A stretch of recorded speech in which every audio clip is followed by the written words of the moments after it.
श्री कृष्ण कहते हैं, मन को शांत करना आसान नहीं है, क्योंकि उसका स्वभाव ही है भटकना। पर सुनो, जब तू भीतर की आवाज सुनने लगेगा, बाहर का शोर अपने आप छोटा हो जाएगा। कभी कभी मन को काबू में करने के लिए लड़ना नहीं पड़ता, बस उसे थका देना पड़ता है, सही कर्म करके, सही दिशा में लगाकर। श्री कृष्ण कहते हैं, दुनिया चाहे लाख ताने मारे, लेकिन असली जीत तब है जब तू भीतर से कह सके, हां, मैं हार कर भी टूटा नहीं हूं। मन शांत तब नहीं होता जब सब कुछ अच्छा चल रहा हो, बल्कि तब होता है जब बुरा वक्त भी तेरी हिम्मत को झुका नहीं पाता।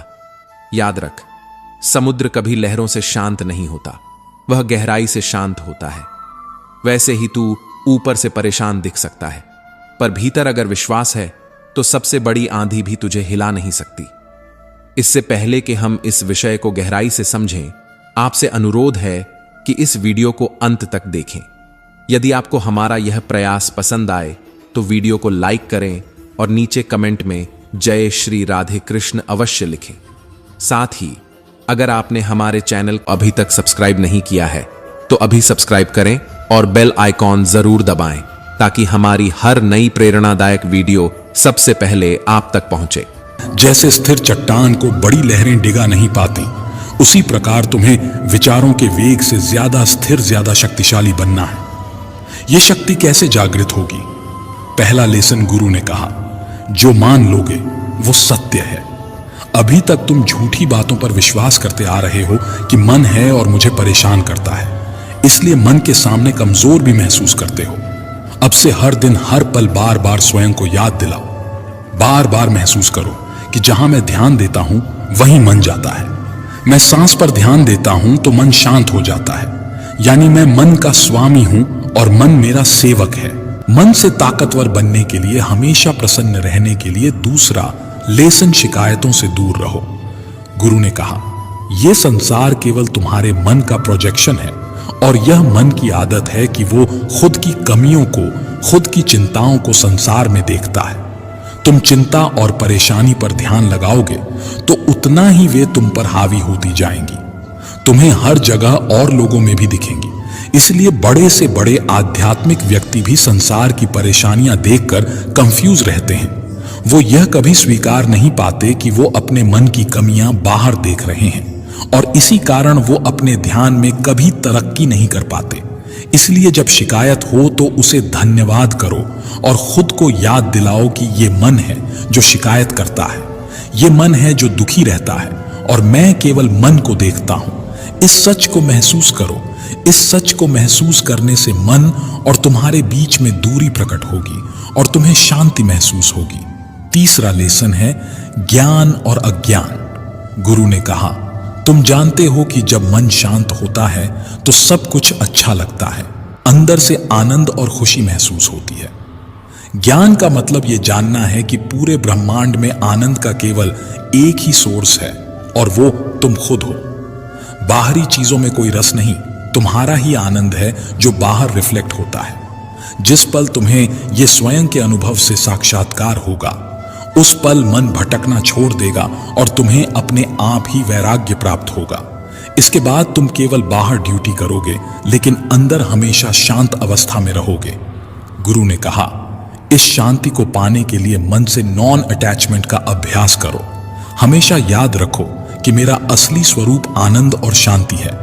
मन मुझे नहीं, बल्कि मुझ में प्रकट हो रहा है। मैं सब कुछ शांति में देख रहा हूं।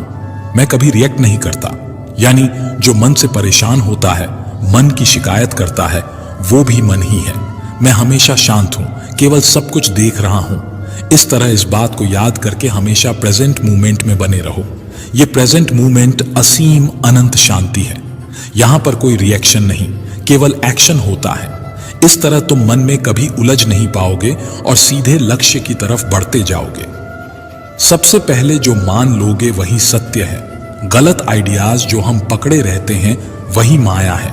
हम झूठी बातों पर विश्वास करते हैं कि मन मुझे परेशान करता है, इसीलिए हम मन के सामने कमजोर पड़ जाते हैं। इसलिए खुद को बार बार याद दिलाओ कि मैं जहां ध्यान देता हूं वहीं मन जाता है। मैं मन का स्वामी हूं और मन मेरा सेवक है। तो दूसरी बात, शिकायतों से दूर रहो। संसार हमारे मन का प्रोजेक्शन है। ये मन की आदत है कि वो अपनी कमियों और कंफ्यूजन को संसार में देखता है। तीसरी बात, मन के प्रति नॉन अटैचमेंट। खुद को ये बार बार याद दिलाओ और अपने अनुभव से महसूस करो कि मेरा असली स्वरूप आनंद और शांति है। मन मुझे नहीं, मुझ में प्रकट हो रहा है। मैं सब कुछ शांति में देख रहा हूं। मैं कभी रिएक्ट नहीं करता। यानी जो मन से परेशान होता है, मन की शिकायत करता है, वो भी मन ही है। मैं हमेशा शांत हूं, सब कुछ देख रहा हूं। इस प्रकार मन के प्रति नॉन अटैचमेंट या वैराग्य विकसित होता है और हमको वो शांति महसूस होती है जहां पर एक्शन है, रिएक्शन नहीं। दोस्तों, हम लोग एक बार में फोकस गहरा करने की उम्मीद करते हैं, इसलिए परेशान होते हैं। अगर हमें सच में ध्यान या फोकस गहरा करना है तो हमें मेडिटेशन को समझना होगा, जिससे हम यह समझ पाएंगे कि जब मन फोकस करना शुरू करता है तो हर स्टेज में क्या दिक्कतें आती हैं और आप इन्हें अभ्यास से कैसे पार करते हो। गुरु ने कहा, ठीक है, तुम काम करते समय काम के अलावा कुछ और नहीं सोचोगे। दूसरी शर्त है, मुझे इस बारे में कोई सवाल नहीं करोगे। कुछ पूछना होगा तो मैं तुमसे आकर पूछूंगा। गुरु जी की एक विचित्र बात थी, वे हर किसी को अलग अलग तरह से शिक्षा देते। किसी को अकेले में ध्यान करने के लिए कहते तो किसी को मौन रहने के लिए, किसी को एक ही किताब बार बार पढ़ने के लिए कहते तो किसी को एक ही काम बार बार करने के लिए कहते। एक दिन एक चरवाहा गुरु के पास आया और बोला, गुरु जी, मैं ध्यान सीखना चाहता हूं और जीवन का सत्य जानना चाहता हूं। गुरु ने मुस्कुराते हुए कहा, बेटा, ध्यान और इसका तरीका समझना बड़ा सूक्ष्म विषय है। तेज और स्थिर मन वाले ही ऐसा कर सकते हैं। उस लड़के ने कहा, गुरुजी, आप ठीक कहते हैं। मैं अनपढ़ हूं, दुनिया नहीं जानता, सही गलत भी ज्यादा नहीं समझता, पर मैं मन से असंतुष्ट हूं। ये मेरा मन कहना नहीं मानता, इसलिए मेरे अंदर ध्यान सीखने की और मन को जीतने की तीव्र इच्छा है। गुरु ने कहा, अगर तुम सच जानना चाहते हो तो तुम्हें सब कुछ दांव पर लगाना होगा। गुरु गंभीर हो गए और बोले, एक बात याद रखना बच्चे, जीवन लगा भी दिया तो भी इस बात का कोई भरोसा नहीं कि तुम्हें इस जीवन में ज्ञान हो ही जाएगा। नौजवान थोड़ा हिचकिचाया, फिर उसने कहा, गुरुजी, मैं वापस लौटने के लिए नहीं आया था। आप जो कहेंगे वही मेरे लिए पत्थर की लकीर है। मैं आपकी हर बात मानूंगा। गुरु ने कहा, ठीक है, एक काम करो, इस आश्रम में 1000 शिष्य हैं। यहां हर दिन भोजन की सामग्री में दूध लगता है। आज से मवेशियों को पालने से लेकर दूध निकालने तक सारी जिम्मेदारी तुम्हारी है। लेकिन मेरी 2 शर्तें हैं। पहली शर्त, कुछ और नहीं सोचोगे काम करते समय। जो तुम काम कर रहे हो उस काम के अलावा तुम कुछ और नहीं सोचोगे। दूसरी शर्त, दोबारा मेरे पास मत आना और किसी सवाल का जवाब मत पूछना। आखिर में गुरु ने कहा, जब समय आएगा तब मैं ही तुम्हारे पास आऊंगा। लड़के को आश्चर्य हुआ, पर भोलेपन में उसने दोनों शर्तें स्वीकार कर लीं और काम करने लगा। जब भी काम करते समय उसके मन में कोई विचार आता तो वो सतर्क हो जाता। कभी कभी विचार नहीं रुकते तो वो रुक कर बैठ जाता और अकेला बैठा रहता। न किसी से कुछ बोलता, न कुछ और करता। सबको बहुत अजीब लगता, लेकिन लड़का गुरु की शर्तों को निभाता रहा। समय अपनी रफ्तार से चलता रहा और देखते ही देखते 10 साल बीत गए। गुरु को छोड़कर आश्रम के सब लोगों को लगता कि यह नौजवान गूंगा है, लेकिन अब जल्दी ही सब कुछ बदलने वाला था। एक दिन गुरु ने घोषणा की कि मेरा आखिरी समय आ रहा है और मुझे अपना उत्तराधिकारी चुनना है, जो मेरे बाद इस आश्रम के शिष्यों को गाइड कर सके। इसलिए मेरा कोई भी शिष्य जिसे लगता है कि मैंने ध्यान को जान लिया है, वो अपने जीवन की सीख एक कागज पर 2 पंक्तियों में लिखे और इस पेटी में डाल दे। जो ध्यान के सार को 2 पंक्तियों में लिखेगा वही इस आश्रम का उत्तराधिकारी होगा।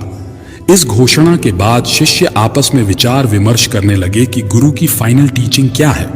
यह चर्चा भी होने लगी कि गुरु ने जो सिखाया है उसे 2 लाइन में कैसे लिखें।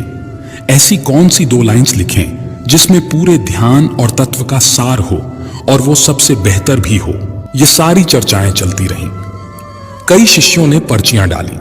2 दिन बाद गुरु एक एक करके सबकी पर्ची वापस करने लगे, क्योंकि किसी ने भी सही जवाब नहीं दिया था। आखिर में एक पर्ची थी जिस पर लिखा था कि मन दर्पण है, विचार धूल है। दर्पण साफ रखो, यही ध्यान है। यह पढ़कर गुरु ने सबसे मेधावी शिष्य को बुलाया और उससे कहा, मैं जानता हूं कि यह तुमने लिखा है, लेकिन यह भी सच नहीं है। गुरु की बातें सुनकर सब हैरान रह गए और सबने पूछा, गुरुजी, फिर सच क्या है? गुरु ने कहा, चलो मेरे साथ, एक शिष्य है जो जवाब दे सकता है। आश्रम के 1000 शिष्य गुरु के पीछे चल पड़े। सब चलते हुए उसी लड़के के पास पहुंचे जो मवेशियों को घास खिला रहा था। गुरु ने चरवाहे से पूछा, बताओ, तुम्हारे हिसाब से सत्य क्या है? मैंने तुम्हें 10 सालों में क्या सिखाया है? सब शिष्यों को बहुत आश्चर्य हुआ, क्योंकि सब उसे अनपढ़ और गंवार समझते थे। आज तक किसी ने उसे ध्यान करते या कुछ पढ़ते हुए नहीं देखा था। चरवाहे ने कहा, गुरुजी, मैं ज्यादा कुछ नहीं समझता, पर जो अनुभव मैंने जाना है वो ये है कि ना मन का दर्पण है, ना विचारों की धूल है।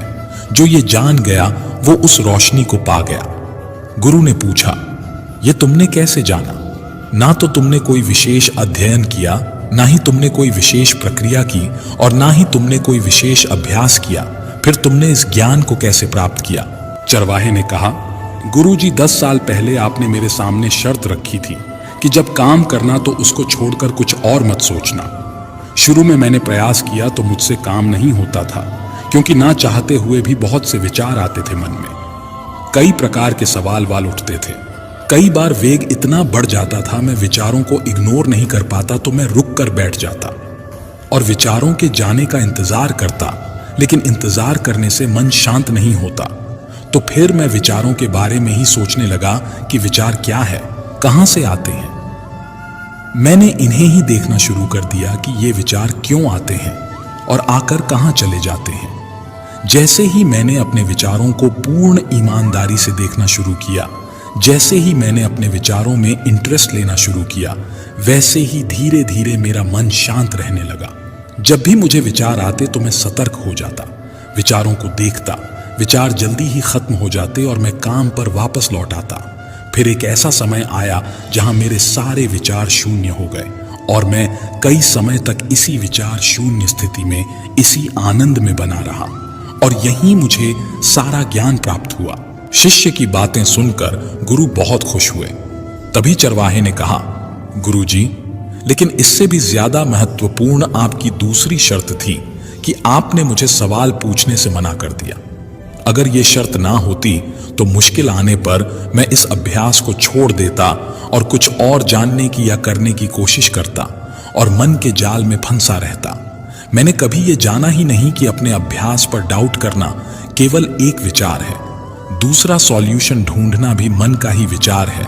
यह भी आएगा और चला जाएगा। आपकी दूसरी शर्त ने मुझे पहली शर्त पर टिकाए रखा। जब मैंने दृढ़ निश्चय किया कि मुझे मात्र यही काम करना है, तो मन दोबारा फिर मुझ पर हावी नहीं हो पाया। चरवाहे ने अपनी कहानी खत्म की। गुरु शांति से सबके चेहरे देखते रहे। जिन्हें कुछ समझ आया उन्होंने चरवाहे को नमस्कार किया, जिन्हें कुछ समझ नहीं आया उन्होंने भी नकली नमस्कार किया और सब अपने कमरों में चले गए। दिन खत्म हुआ, आधी रात हुई। गुरु ने चरवाहे को जगाया और गंभीर स्वर में कहा, बेटे, ये लो मेरी छड़ी और मेरी शॉल। ये प्रतीक है कि तुम ही मेरे सच्चे उत्तराधिकारी हो, परंतु तुम अभी के अभी आश्रम छोड़कर चले जाओ, क्योंकि इस आश्रम में बहुत सारे विद्वान शिष्य हैं जो खुद को तुमसे श्रेष्ठ मानते हैं, और मेरे जाने के बाद वो तुम्हें शांति से जीने नहीं देंगे, क्योंकि वे इस बात को बर्दाश्त नहीं कर पाएंगे कि वे अभी तक मन के जाल में फंसे हुए हैं और एक साधारण सा चरवाहा केवल 2 शर्तों को मानकर आत्मज्ञान को पा गया। चरवाहे ने गुरु को प्रणाम किया, पैर छुए और रात ही रात वहां से निकल गया। दोस्तों, मन क्या है? जैसे प्रकाश की अनुपस्थिति को अंधेरा कहते हैं, यानी अंधेरे का अपना कोई अस्तित्व नहीं है, वैसे ही मन का अपना कोई अस्तित्व नहीं। हम ध्यान के ना होने को, प्रेजेंट में ना रहने को मन कहते हैं, यानी प्रेजेंट मूवमेंट में ना रहना ही मन है। प्रेजेंट मूवमेंट में ना रहना ही विचार है। मन के विचार कैसे शांत होंगे? मन को इग्नोर मत करो। अगर आप विचारों को इग्नोर करोगे, इनके खत्म होने का इंतजार करोगे या इन्हें दबाने की कोशिश करोगे, तो विचार कभी खत्म नहीं होंगे, क्योंकि कोशिश और इंतजार दोनों आपको प्रेजेंट मोमेंट से दूर ले जाएंगे। इसलिए जो कुछ प्रकट हो रहा है, मन, शांति, विचार, उसे देखना ही ध्यान है। जैसे ही आप प्रेजेंट मोमेंट में आते हो, वैसे ही मन का वेग शांत होने लगता है। अगली बात है शक्तिशाली मन।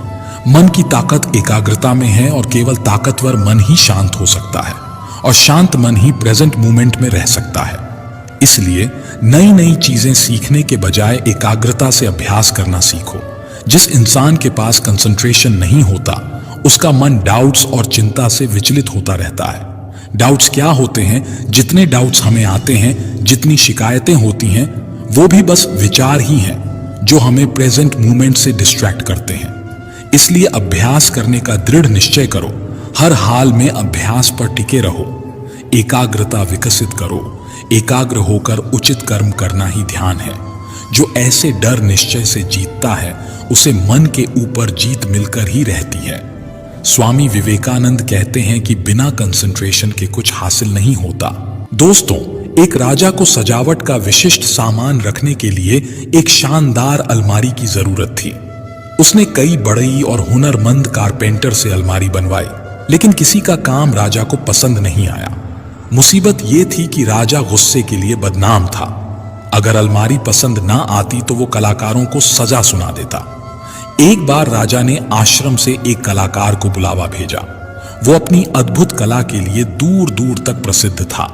वो कीलों और अन्य चीजों का इस्तेमाल किए बिना लकड़ी के टुकड़ों को जोड़कर फर्नीचर या घर बनाता था। उस कलाकार को खबर मिली तो वे अगले दिन ही राजा के दरबार पहुंचा। राजा ने उससे कहा, मैं अपने राज दरबार में रखने के लिए एक विशेष अलमारी बनवाना चाहता हूं, ताकि अलमारी में कीमती सामान रख सकूं, जहां महल में आने वाले राजसी मेहमान इन सामान को देख सकें। यह सामान बहुत ही खास और खूबसूरत है, इसलिए अलमारी भी ऐसी ही निराली होनी चाहिए जिसकी अद्भुत कला पहले कभी किसी ने ना देखी हो। कलाकार ने थोड़ा सोचने के बाद कहा, ठीक है, मैं आपके लिए अलमारी बना दूंगा, पर एक समस्या है। मैं अगले 5 दिनों के लिए व्यस्त हूं। 5 दिन बाद मैं आपके लिए अलमारी बनाना शुरू कर दूंगा। पूरे दरबार में सन्नाटा छा गया, क्योंकि सब राजा के गुस्से को जानते थे। आज तक किसी ने राजा को इंतजार करने को नहीं कहा था। उस कलाकार का जवाब सुनकर राजा ने सोचा, इसको ऐसा क्या जरूरी काम है जो ये मेरा आदेश टाल रहा है। राजा ने सोचा, ठीक है, पहले इससे अलमारी बनवाता हूं, बाद में इसे देखता हूं। राजा ने उस कलाकार को जाने दिया, फिर तत्काल उसके पीछे एक गुप्तचर भी भेज दिया, ताकि पता चल सके कि वो 5 दिन कौन सा जरूरी काम करने वाला है। पहले दिन राजा के गुप्तचर ने देखा कि कलाकार आश्रम में बिना कुछ किए शांति से ध्यान में बैठा रहा। दूसरे दिन से लेकर 5वें दिन तक उसका यही हाल था। वो पूरे दिन शांति से एक जगह आंख बंद किए बैठा रहता। गुप्तचर ने राजा को सारी बात बताई तो राजा का क्रोध और बढ़ गया, लेकिन वो ये सोचकर शांत रहा कि अभी सजा दूंगा तो सबकी सहानुभूति कलाकार के साथ रहेगी। 5 दिन बाद वो कलाकार राजा के पास आया और जरूरी सामान लेकर अलमारी बनाने में जुट गया, और दिन रात एक करके 10 दिन का काम केवल 30 दिनों में पूरा कर दिया। जब उसने अलमारी राजा के सामने प्रस्तुत की तो राजा समेत सभी लोग अलमारी देखते रह गए। ऐसी अलमारी अभी तक किसी ने नहीं बनाई थी। बनावट और डिजाइन अद्भुत थी, नक्काशी जटिल और आकर्षक थी। बिना किसी जोड़ के ये अलमारी सालों साल चलने वाली थी। अलमारी को देखकर राज का गुस्सा छूमंतर हो गया। वो अत्यंत प्रसन्न और हैरान हुआ, क्योंकि वो जानता था कि कलाकार ने इंसानी काबिलियत से कहीं बेहतर अलमारी बनाई है। जिस अलमारी को बनाने में जवान युवक को 10 दिन लग जाते, उस काम को 55 साल के इस कलाकार ने बिना किसी खामी के 3 दिन में पूरा कर लिया है। ऐसा अद्भुत काम और प्रतिभा देखकर राजा का अहंकार पिघल गया। राजा ने उससे से कहा, आपने अकल्प कार्य किया है जिसकी प्रशंसा शब्दों में संभव नहीं है, लेकिन मेरे मन में एक सवाल है कि आप काम शुरू करने से पहले 5 दिन खाली क्यों बैठे रहे? इसका रहस्य मुझे बताइए। उस कलाकार ने उत्तर दिया, राजन, आपको ऐसा क्यों लगता है कि मैंने 5 दिन कुछ नहीं किया? अभी आप जो अलमारी देख रहे हैं, यह उन 5 दिनों के ध्यान का ही परिणाम है। उसने आगे कहा, पहला दिन मैंने मन से असफलता और डर के विचारों को त्यागने में लगाया, क्योंकि मैं जानता था अगर आप मेरे कार्य से खुश नहीं हुए तो मुझे जेल हो सकती है। मैं जानता था कि अगर डर लेश मात्र भी मन में रहा तो अलमारी में कुछ ना कुछ कमी जरूर छूट जाएगी। इसलिए मैं पहले दिन बिना रिएक्ट किए भय के विचारों को देखता रहा जब तक कि वो शांत नहीं हो गए। दूसरे दिन मैंने मन में आने वाले कमजोरी के विचारों को खत्म किया। मेरे अंदर राजा के लिए अद्भुत अलमारी बनाने का कौशल नहीं है। मैं इन सभी डाउट्स को तब तक देखता रहा जब तक मैं इनसे अलग नहीं हो गया। तीसरे दिन मैंने मन से कीर्ति और पुरस्कार की आशाओं और इच्छाओं को जाने दिया। मैं अलमारी बनाकर राजा से विशेष इनाम प्राप्त करूंगा, मेरा नाम और कीर्ति होगी। मैंने इन सब विचारों को जाने दिया और केवल शांति में बैठा रहा। कलाकार ने कहा, मैंने चौथा दिन अभिमान को छोड़ने में बिताया ताकि जब मैं सफल हो जाऊं और लोग मेरी प्रशंसा करें तो अहंकार मुझ पर हावी ना हो पाए। मैंने 5वां दिन मन में इस अलमारी का स्पष्ट चित्र बनाया और अपने काम को लेकर विश्वास पैदा किया कि राजा को अलमारी जरूर पसंद आएगी। मन में यह चित्र बनाने में 5वां दिन निकल गया और इस तरह मैंने अपने मन से उन सारे विचारों को हटाया जो लक्ष्य पाने में बाधा बनते हैं। परिणाम स्वरूप अलमारी कुछ ही समय में बनकर तैयार हो गई। दोस्त, सबसे पहला लेसन, मन 4 तरह की बातें करता है। अगर सफल नहीं हुए तो क्या होगा? मैं सफलता के लायक नहीं हूं। सफल होऊंगा तो प्रसिद्धि मिलेगी, मेरा नाम होगा। और चौथा, सफलता का अहंकार। यह सब मैंने ही किया है। मन की इन 4 तरह की बातों के चलते हम प्रेजेंट में नहीं रह पाते, अपनी शक्ति क्षीण करते रहते हैं, जिस कारण मन और इसके विचार हम पर हावी हो जाते हैं। दूसरा लेसन है डर का झूठ। मन अंदर ही अंदर हम सबसे बोलता है, तुम तैयार नहीं हो, तुम काबिल नहीं हो। ये बात हम सबको अपना पूर्ण योगदान, पूर्ण शक्ति लगाने नहीं देती। इसलिए जिस पल तुम डर को जीतोगे उसी पल सफलता तुम्हारी हो जाएगी। विचार केवल विचार हैं, वास्तविकता नहीं। कलाकार ने देखा कि अगर मैं अलमारी नहीं बना पाया तो राजा सजा भी दे सकता है। इस विचार के प्रकट होने से मन में, शरीर में डर महसूस होता है। फिर उस कलाकार ने स्वीकार किया कि यह डर केवल एक विचार है और विचार केवल अंदाजा है, सच्चाई नहीं। सच्चाई ये है कि मैं इन विचारों को आते जाते देख रहा हूं। फिर वो तब तक शांत में बैठा रहा जब तक आने जाने वाले डर के विचारों से मन की शांति को कोई फर्क नहीं पड़ा। जब कलाकार ने मन से विचलित होना बंद किया तो डर भी जड़ समेत नष्ट हो गया। अगला लेसन है फोकस ऑन एन विजन। जैसा आप सोचते हो वैसा आप बन जाते हो, जैसी आप कल्पना करते हो वैसा ही काम करते हो। जब मन में लक्ष्य स्पष्ट होता है और डर या अन्य विचार नहीं होते तो सफलता निश्चित प्राप्त होती है। इसीलिए मन में सतत लक्ष्य का स्पष्ट चित्र देखो।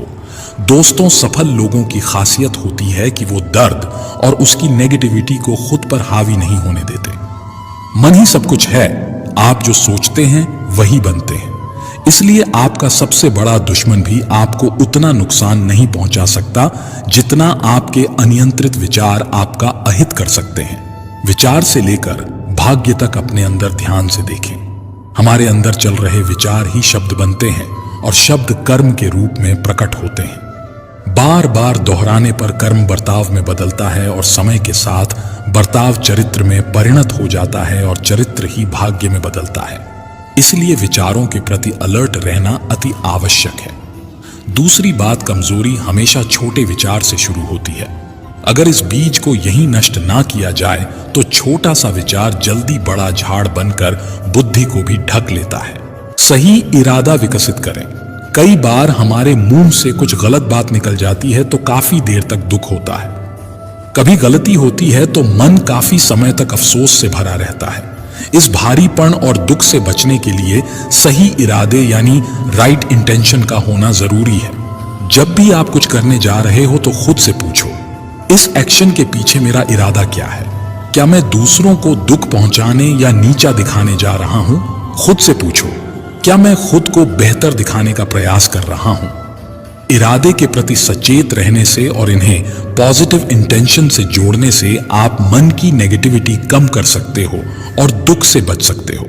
दूसरी प्रैक्टिस मन के प्रति अलर्टनेस विकसित करती है और नेगेटिव विचारों को शांत करती है। वो है माइंडफुलनेस, यानी बिना किसी जजमेंट के इस पल में जो हो रहा है केवल उसे देखना, यानी अपने मन के अच्छे बुरे विचार, इमोशंस और यादों को बिना रिएक्ट किए केवल देखना। जो स्वयं को देखता है वही सबसे बड़ा तपस्वी है। जरा एक बार सोचिए कि अमूमन हर दिन जैसे ही आप सुबह उठते हैं तो आपका दिमाग कैसा महसूस करता है।